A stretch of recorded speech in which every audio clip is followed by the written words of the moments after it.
perkenalkan, nama saya Suharno, biasa dipanggil Mbak Jo. Saya berasal dari Desa Sepakung, Kecamatan Banyugiri, Kabupaten Semarang.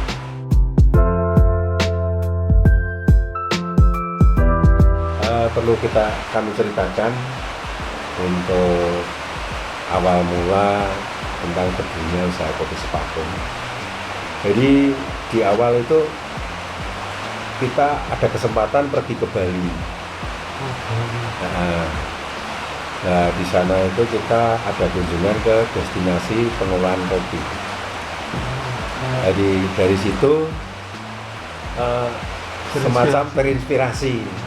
Kenapa di Sepakung ini kok nggak dibikin seperti di sini?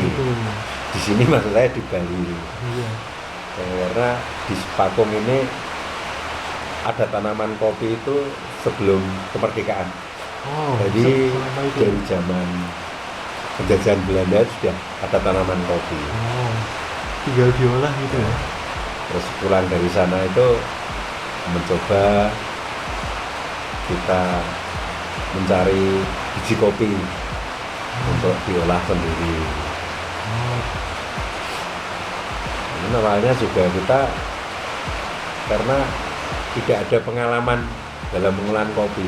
Jadi ya mau tanya kepada siapa ya? Ya kebetulan kita sedikit tahu internet. Jadi kita benar-benar dari nol gitu ya, pembelajarannya. Ya. Kita belajarnya di YouTube.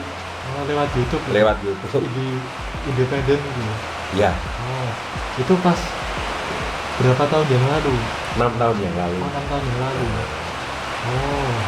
Bahkan di awal itu kita hanya iseng ya. Bagaimana kopi Sepakung ini bisa diminum warga Sepakung. Cuma untuk komunitas kecil gitu. Iya. Jadi namun dalam perjalanannya itu malah terbalik. Dari warga desa Sepakung ini yang konsumsi kopi produksi saya itu tidak ada 10%. Lainnya keluar semua. Mungkin karena harga tidak terjangkau atau gimana, kurang tahu. Di Sepakung ini sudah banyak tanaman kopi. Namun sebelumnya kan tidak diolah secara benar. Jadi dari petani itu dipetik, kemudian dijual ke bakul atau tengkulak. Jadi dijual dalam bentuk mentah. Gitu. Ya. Jadi mulai 2019 ini mencoba kita olah secara profesional ya. Boleh dibilang begitu.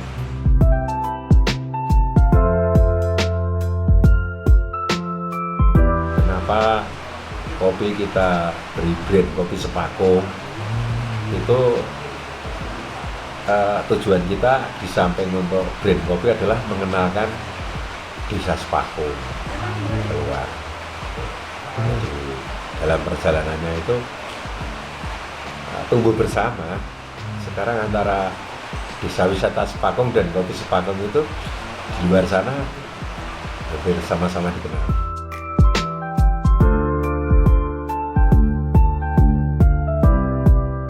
Sini masih kita jaga dengan penggunaan pupuk kandang. Jadi boleh dibilang kalau kopi Sepakung itu masih organik. Masuk kita kan selektif. Jadi saat membeli itu kita pastikan survei di kebun. Sebab kalau kopi dicampur sayur kan ada di ladang itu campur sayur, itu sudah tidak organik lagi. Jadi harus sampai ke survei ke lokasi.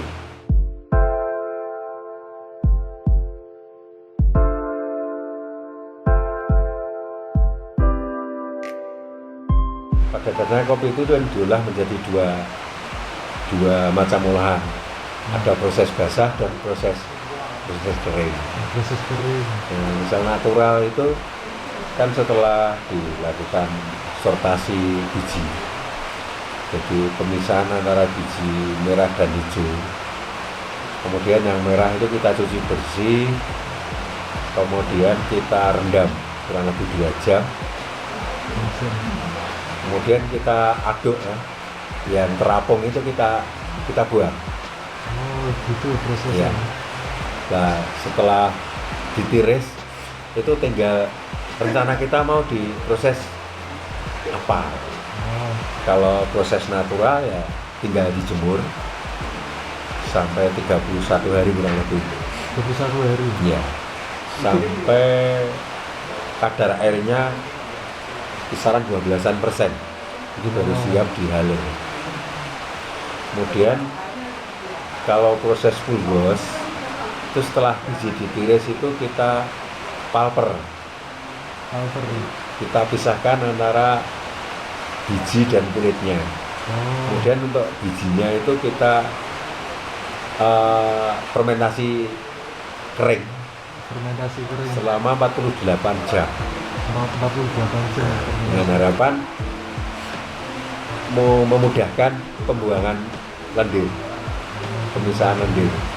Karena pada dasarnya untuk full wash itu harus betul-betul clean, lendirnya itu harus betul-betul hilang agar kopinya lebih clean. Oh, Karena ciri khas full wash kan clean.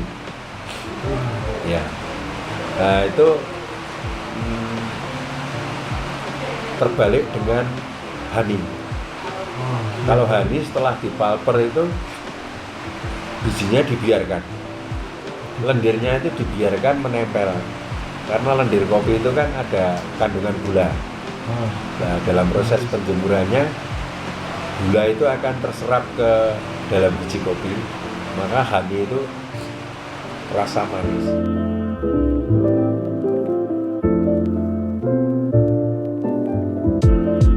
Biasanya pada hari itu kita jemur di luar, langsung kena sinar matahari. langsung kena sinar matahari. Iya. Kemudian setelah kadar airnya menurun, setelah 4 hari kadarnya menurun itu baru kita masukkan ke greenhouse.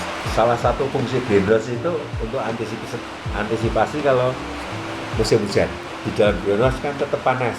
Ah, tetap panas sih. Ya, di samping itu mengurangi pekerjaan. Oh iya. Nggak usah keluar masuk, nggak usah takut kehujanan.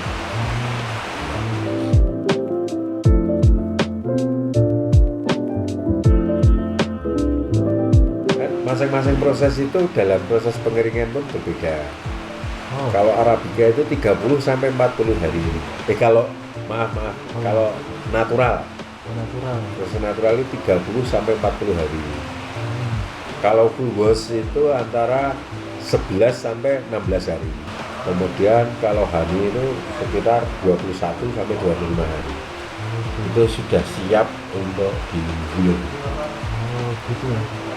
Gulung itu pemisahan antara kulit dan biji kopi. Setelah itu dilakukan breeding. Oh, ini ya. Itu pemisahan antara biji besar, biji sedang, biji kecil, dan biji rusak. Dan setelah di-breeding dilakukan sortasi manual. Itu kan breeding kan tidak bisa memisahkan warna, hanya ukuran yang terpisah.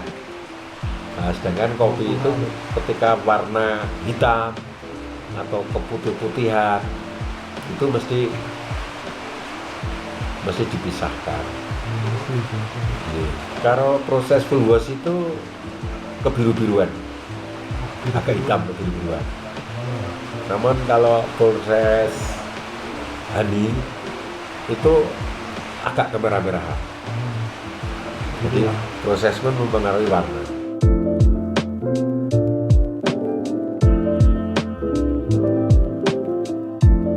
Rata-rata ini ya di bulan Maret sampai Juli. Kalau untuk Arabica, Arabica ya. ya agak panjang karena kenapa kita juga mengedukasi petani, kita anjurkan untuk petik merah. Jadi saat panen itu mesti dipilih, biji itu dipilih.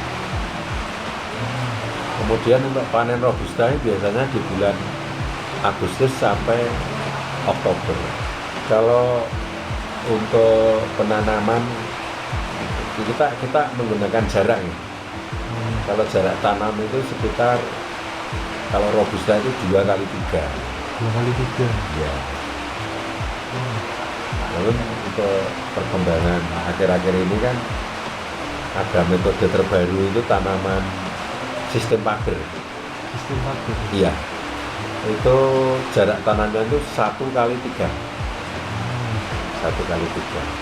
Di samping muatan tanaman kopi menjadi banyak, perawatannya pun kalau untuk dari tanam sampai panen itu biasanya kalau Arabica itu 2 tahun sudah mulai panen.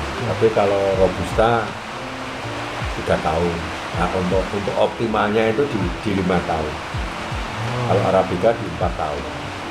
Harus nunggu segitu lamanya ya. Itu rata-rata per pohon itu sudah 5 kilo ke atas.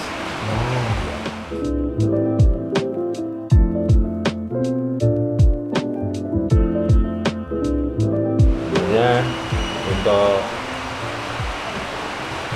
hasil produksi di pengolahan kopi Sepakung ini kan kekhawatirannya ada di stok, karena antara permintaan pasar dengan stok itu tidak sebanding. Harusnya idealnya itu per bulan kalau mengikuti permintaan pasar itu sudah 1 ton, tapi ya kita hanya baru mampu memenuhi sekitar 2-3 kintal. Di samping keterbatasan permodalan juga fasilitas, sebab ketika kita harus stok di atas 10 ton itu kan termasuk pergudangan kan harus betul-betul diperhitungkan, karena kopi ketika kena lembab itu kualitasnya menurun, bahkan rusak. Misal untuk kita sudah menyiapkan atau sudah merencanakan kopi specialty, dan itu kopi itu betul-betul sudah siap produk, tapi kadang penyimpanan yang kurang hati-hati, nanti yang kualitas terbaik itu menjadi kopi jelek kan. Ketika kena jamur itu udah nggak bisa ketolong kopi, karena udah 2 tahun ini kan harga kopi kan meningkat sekitar 400%. 400%? Ya, misal di 2022 itu harga kopi asalan itu kan baru sampai 20.000 sampai 23. Sekarang sudah di angka 73 sampai 80 kopi asalan. Sekarang tidak diajak pun dengan harga kopi meningkat itu, masyarakat beramai-ramai tanam kopi. Bahkan kalau kemarin itu dibantu dari dinas perkebunan misal, itu nanamnya agak malas-malas. Sekarang malah berani beli.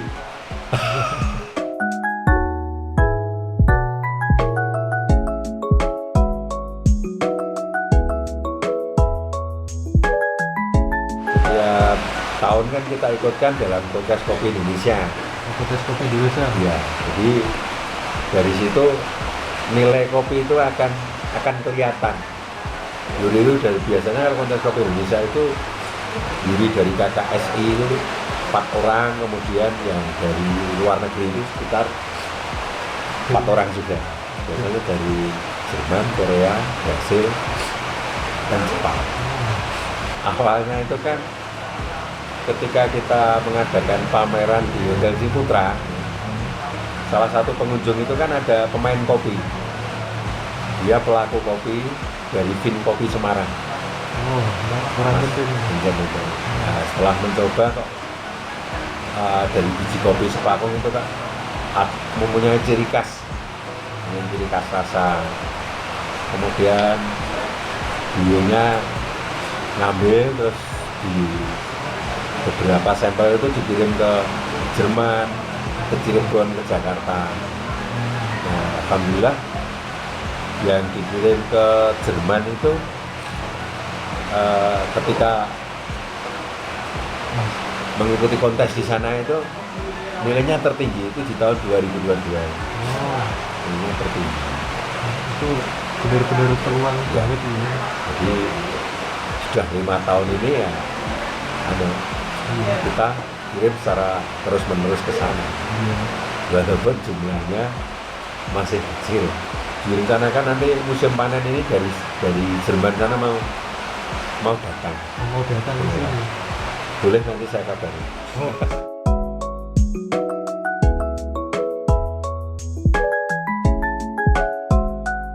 Kebetulan kita belum punya cabang penjualan di luar. Jadi biasanya pembeli ya langsung datang, atau kalau enggak ya melalui WhatsApp. Nanti kita menggunakan paket pengiriman CNT, CNE gitu. Oh gitu modelnya. Jadi Kadang kalau dekat ya kita antar. Misalkan masih di sekitar wilayah sini, Salatiga, Mbarawa, kita antar. Kemudian kan kopi kita itu untuk kopi Van Robusta maupun spesialty Arabica kan masuknya di kafe.